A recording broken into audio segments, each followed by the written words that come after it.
दोस्तों, आज फिर मैं आपके साथ हाजिर हूँ एक नई कहानी के साथ, जिसका शीर्षक है सुनहरे परों वाली परी।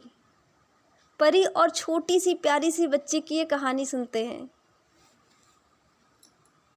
मम्मा मम्मा, मुझे कोई कहानी सुनाओ ना।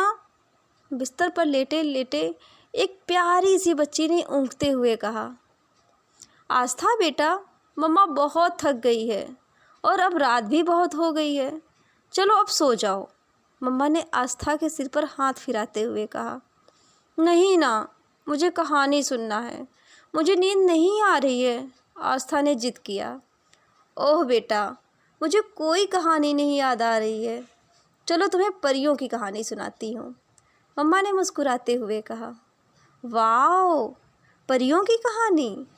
आस्था का चेहरा खुशी और उत्सुकता से दमकने लगा। बहुत पहले एक बहुत प्यारी सी परी थी। उसकी नीली चमकती आँखें, खूब लंबे सुनहरे बाल थे।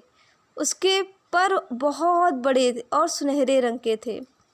जो अच्छे बच्चों से मिलने आया करती थी, उनसे बहुत प्यार करती थी और उन्हें ढेर सारा चॉकलेट्स और गिफ्ट्स देती थी। वो बहुत ही भोली और प्यारी परी थी, मम्मा ने मुस्कुराते हुए बताया।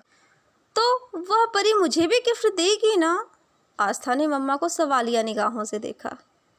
वो सिर्फ अच्छे बच्चों से मिलने आती है, आपसे मिलने क्यों आएगी? आप तो मम्मा को तंग करते हो ना, मम्मा ने मुंह बनाया। तो क्या मैं अच्छी बच्ची नहीं हूँ? सोचते सोचते आस्था की आंखें लग गई, वह गहरे नींद में सो गई। सुबह हो गई। बाहर से आ रही मधुर ध्वनि और सतरंगी प्रकाश को देखकर आस्था की नींद खुल गई। वह खुद को किसी अन्य दुनिया में महसूस कर रही थी। वह सतरंगी रोशनी उसके मन को बहुत खुश कर रही थी। उसने देखा मम्मा उसके बगल में नहीं है।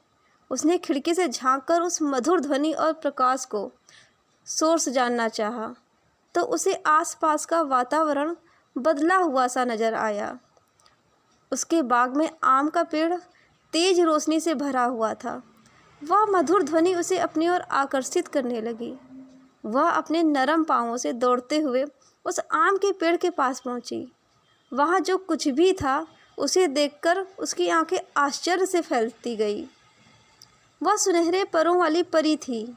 खूब लंबे सुनहरे बाल, लंबे चौड़े खूबसूरत सुनहरे, सिर पर वृत्ताकार खूबसूरत सुनहरा ताज और हाथ में एक विचित्र शेप की छड़ी जिस पर एक गोला बना हुआ था। वाओ, तुम तो सुनहरी परी हो, आस्था ने खुशी से चिल्लाया। हाँ, परी ने मुस्कुराते हुए कहा। तो मेरे पास आओ आस्था, तुम तो मेरा नाम भी जानती हो, मैं एक अच्छी बच्ची हूँ ना। आस्था को बहुत आश्चर्य हुआ, पर वह बहुत खुश भी थी। क्या तुम मुझे भी चॉकलेट्स और गिफ्ट्स दोगी?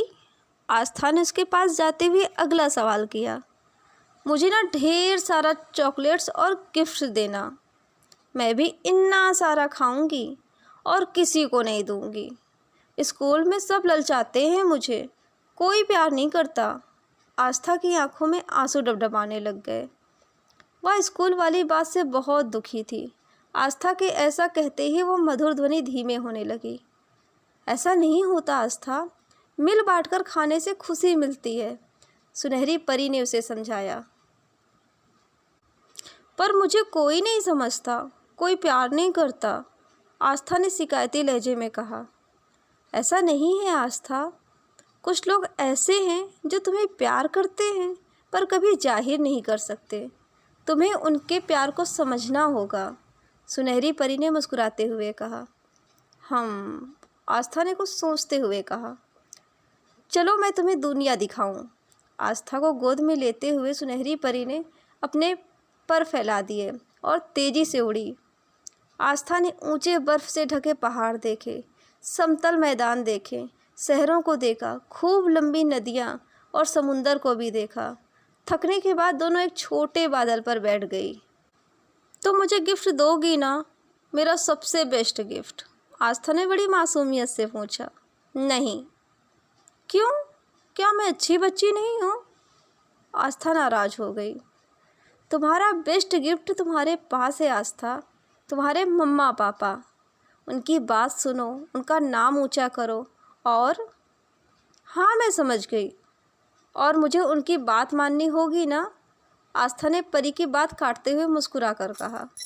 हाँ समझदार बच्ची, तुम अपनी बेस्ट गिफ्ट को संभाल कर रखना, क्योंकि तुम भी उनकी बेस्ट गिफ्ट हो, सुनहरी परी ने मुस्कुराते हुए कहा। वह बादल सतरंगे प्रकाश से घिरा हुआ था। ठीक है, मैं एक अच्छी बच्ची बनूंगी, आस्था ने कहा। फिर दोनों ने आसमान पर घूमा, चांद तारों को करीब से देखा। दोनों लौटकर आ रहे थे कि अचानक आस्था परी के हाथों से छूट गई। आस्था जोर से चीखी। परी ने उसे अपनी बाहों में समेट लिया। उसकी आंखें खुली तो वह मम्मा की बाहों में थी। यह देखकर उसे थोड़ा सुकून मिला, पर परी के अचानक गायब हो जाने से हैरान भी थी। आज छुट्टी का दिन है, इसका मतलब ये नहीं कि आज दिन भर सोना ही है। जल्दी उठिए और नहा धोकर सुबह की प्रार्थना कीजिए, मम्मा ने उसे प्यार से डांटते हुए कहा। आस्था समझ गई कि वह शायद कोई सपना देख रही थी, मगर उनके कानों में अब भी वही मधुर ध्वनि गूंज रही थी। वह नहाने के लिए चली गई। आज बिना कोई जिद किए बात मान लेने से मम्मा भी हैरान थी। वह खुश भी बहुत थी। नहा धोकर आस्था ने प्रार्थना पूरी की और परी का शुक्रिया किया और ये वादा किया कि वह अपने मम्मा पापा की शान बनकर दिखाएगी। ये थी आस्था और परी की कहानी। कैसी लगी आपको ये कहानी? कमेंट सेक्शन में बताना ना भूलें। और ऐसी ही और नई कहानियाँ और कविताएं सुनने के लिए हमारे चैनल को सब्सक्राइब करें। Thanks for watching and listening. Thank you.